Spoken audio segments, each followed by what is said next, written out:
ओम साईराम। नवीन एका व्हिडिओमध्ये मी रुक्मिणी तुमचं अगदी मनापासून स्वागत करीत आहे। तर आज श्रावण महिन्यातला चौथा सोमवार आहे आणि नेमानेम आज जन्माष्टमी पण आहे आणि दोन्ही पूजा आपण या व्हिडिओमध्ये मी दाखवणार आहे आणि मी कशा पद्धतीने पूजा करते ते आजच्या व्हिडिओमध्ये तुम्हाला दाखवणार आहे।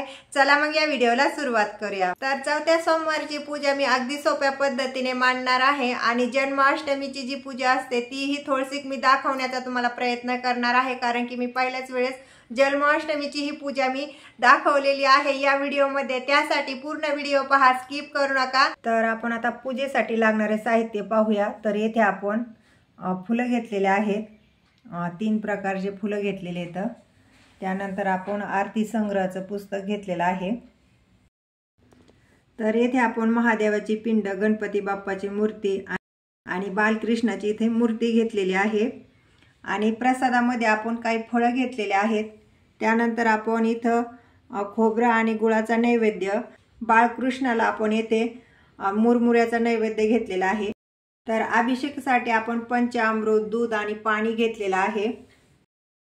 हळदी, कुंकू, साखर, तांदूळ आणि त्यानंतर दिवे आणि कपूर आणि हे पूर्ण साहित्य आपण आता एवढे घेतलेले आहेत। तर आपण चला आता पूजेला सुरुवात करूया।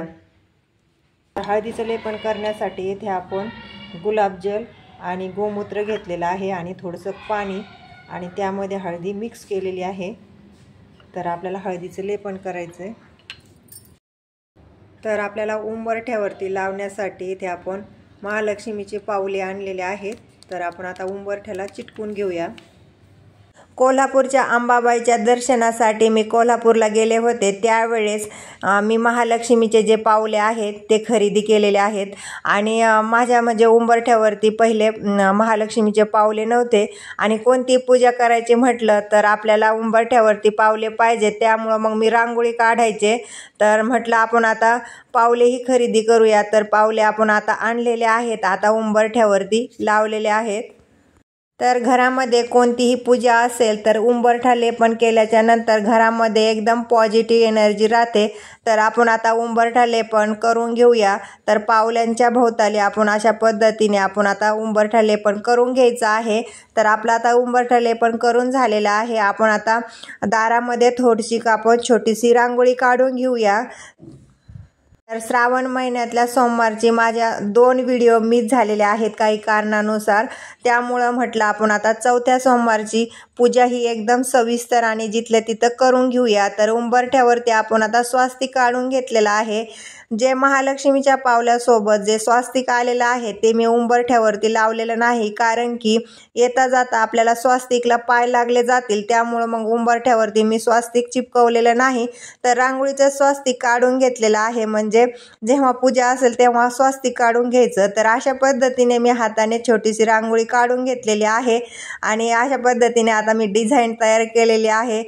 नेहमी सिक्क्यांचीच रांगोळी काढायची म्हटलं की नेहमी 30 होते, त्यामुळं मग मी म्हटलं थोडीशी हाताने थोडसा ट्राय करूया। तर अशा पद्धतीने आपली आता पूर्ण रांगोळी काढून घेतलेली आहे आणि आपण आता उंबरठ्याची आता पूजा करून घेऊया। उंबरठ्यावरती आपण आता दिवे लावून घेऊया। अंगणातील प्रमुख भाग म्हणजे घरातील उंबरठा आहे। हा उंबरठा नेहमी स्वच्छ ठेवला पाहिजे, त्या संबंधित काही नियमही पाळले पाहिजे, म्हणजे जेणेकरून आपल्या घरामध्ये माता लक्ष्मीचा प्रवेशही झाला पाहिजे आणि शुभ कार्यानेही सुरुवात उंबरठ्यापासून सुरुवात केली पाहिजे। तर आपण आता उंबरठ्यावरती काही फुलं ठेवूया आणि हळदी कुंकू मग नंतर लावून घ्यायचं आहे आणि त्यानंतर मग उंबरठ्याची पूजा करून घ्यायची आहे। तर अशा पद्धतीने आपण आता पूर्ण सजावट करून घेतलेली आहे। पूर्वीच्या काळी असं म्हटलेलं आहे की उंबरठा हा घरातील सीमारेषेचे प्रतीक आहे किंवा किडा, मुंगी, सरपटणारे प्राणी यापासून आपले संरक्षण व्हावे यासाठी प्रत्येकाच्या घरामध्ये हे उंबरठा हा असलाच पाहिजे। पूजेला सुरुवात करण्या अगोदर सर्वप्रथम आपण गणपती बाप्पाचा अभिषेक करूया। तर गणपती बाप्पाचा अभिषेक करत असताना सर्वप्रथम आपण पंचामृतनेही अभिषेक करून घ्यायचा आहे आणि अभिषेक करत असताना ओम गणगणपते नमः असं बोलायचं। ओम गणगणपते नमः, ओम गणगणपते नमः, ओम गणगणपते नमः, ओम गणगणपते नमः।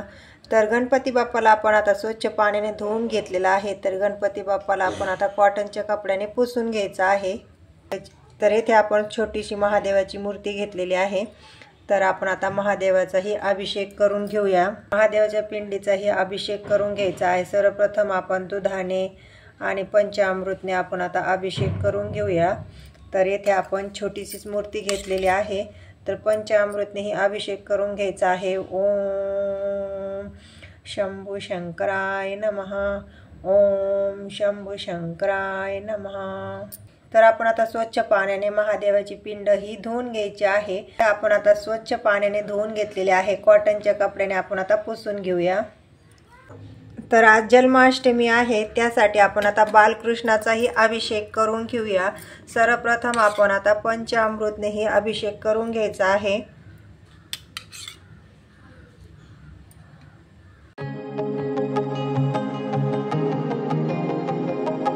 तर बाळकृष्णाला आपण पंचामृतने आणि दुधाने अभिषेक करून घेतलेला आहे। त्यानंतर आपण आता स्वच्छ पाण्याने बाळकृष्णाला धुवून घेऊया।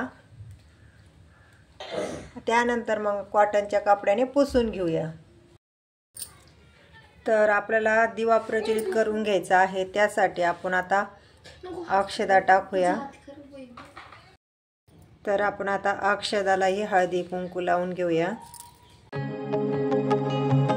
आता अक्षदावरती दिवा स्थापन करूया। तर आपण आता दिवा प्रज्वलित करून घेऊया।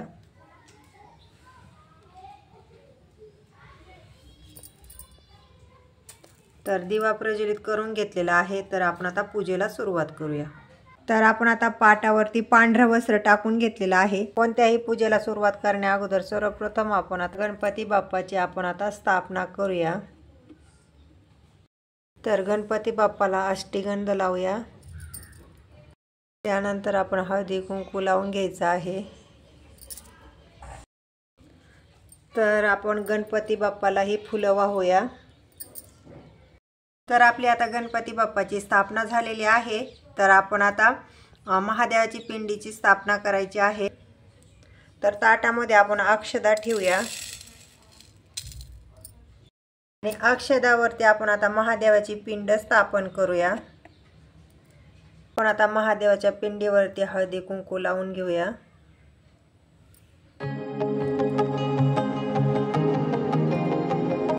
तर आपण आता येथे चंदन घेतलेलं आहे। तर आपल्याला बेलपत्र भेटलेलं नाही, त्यामुळे आपण चंदन घेतलेलं आहे। तर महादेवाच्या पिंडीवरती अशा पद्धतीने ठेवायचं आहे। तर महादेवाच्या पिंडीवरती आपण आता फुलं वाहून घेऊया। तर महादेवाच्या पिंडीवरती आपण आता आजचे शिवमोठ आहे जवस ते वाहून घेऊया।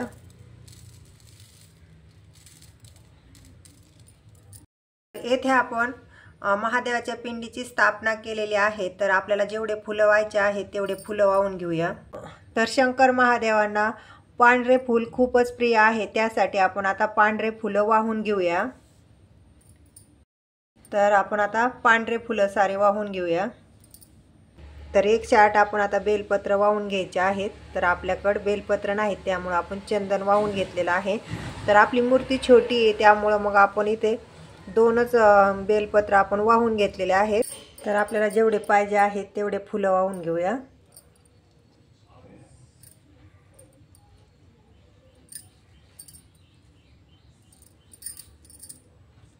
तर येथे आपण नागनाथाचा फोटो घेतलेला आहे, तोही आपण आता पाटावरती ठेवून याची पूजा करूया।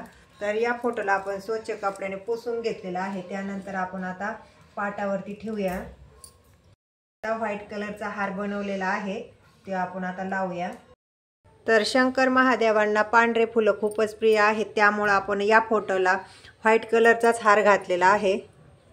तर आपल्याला बालकृष्णाची आपल्याला स्थापना करायची आहे, त्यामुळे आपण आता इथे अक्षदा घेतलेल्या आहेत।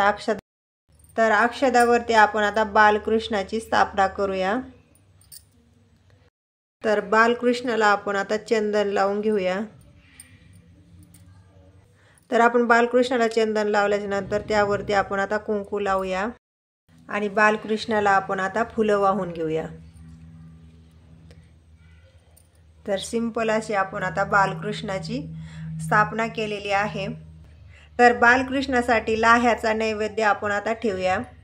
तर गणेश बाप्पाला नारळाचा आणि गुळाचा नैवेद्य ठेवायचा आणि आपण शंकर महादेवांनाही जवसे शिवमोठ वाहून घेतलेले आहे। आपण आता प्रसादामध्ये फळं ठेवूया। तर आपल्याला जेवढे पाहिजे आहेत तेवढे फळं आपण आता प्रसादामध्ये ठेवू शकतात। तर आपण आता पाटावरती फळं आपण ठेवलेले आहेत प्रसादामध्ये। देशभरामध्ये कोट्यावधी शिवभक्त या दिवशी महादेव शिवशंकराची विशेष पूजा करतात। जलाभिषेक, रुद्राभिषेक मोठ्या भक्तिभावाने केला जातो। शक्य असल्यास निरंकार उपवास धरला जातो।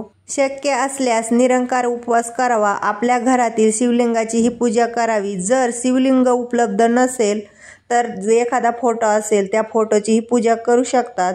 जर घरामध्ये फोटो नसेल तर पाटावरती शिवलिंगाचे चित्र किंवा रांगोळीने एखादी प्रतिमा काढून त्यानंतर त्या लिंगाची पूजा करावी। तेही शक्य नसेल तर शिवलिंगाचे ओम नमः शिवाय हे नाममंत्र लिहून त्याची ही पूजा करावी।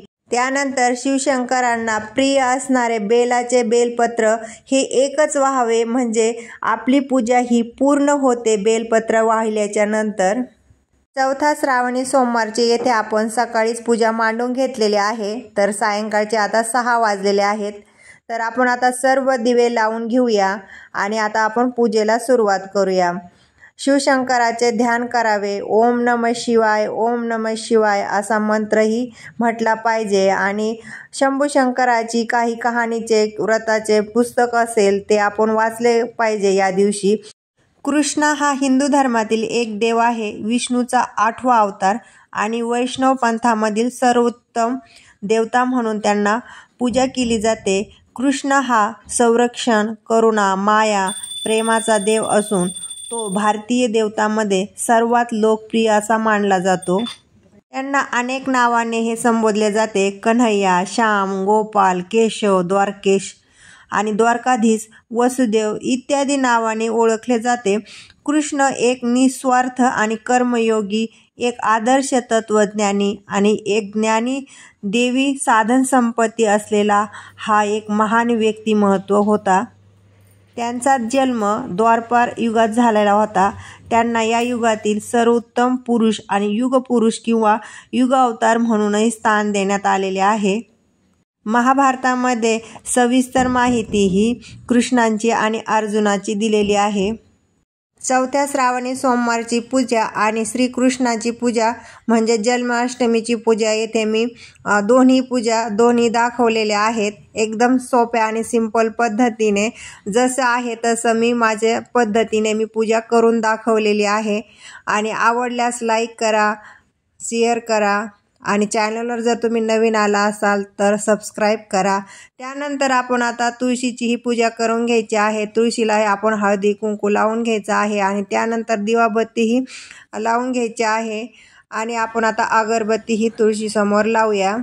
त्यानंतर आपण आता ते घरामधले जे देव आहेत त्या देवतांची ही पूजा करून घ्यायची आहे आणि दिवाबत्तीही आपण येथेही लावून घेतलेली आहे आणि घरातल्या देवतांची ही पूजा केलेली आहे। श्रावण महिन्यातल्या चौथ्या सोमवारची पूजा मी कशा पद्धतीने मांडलेली आहे ती आजच्या व्हिडिओमध्ये तुम्हाला दाखवलेली आहे। आणि माझी पूजा तुम्हाला कशी वाटली आहे कमेंट बॉक्समध्ये नक्की कळवा। परत भेटूया अशाच नवीन छानशा व्हिडिओमध्ये। तोपर्यंत धन्यवाद।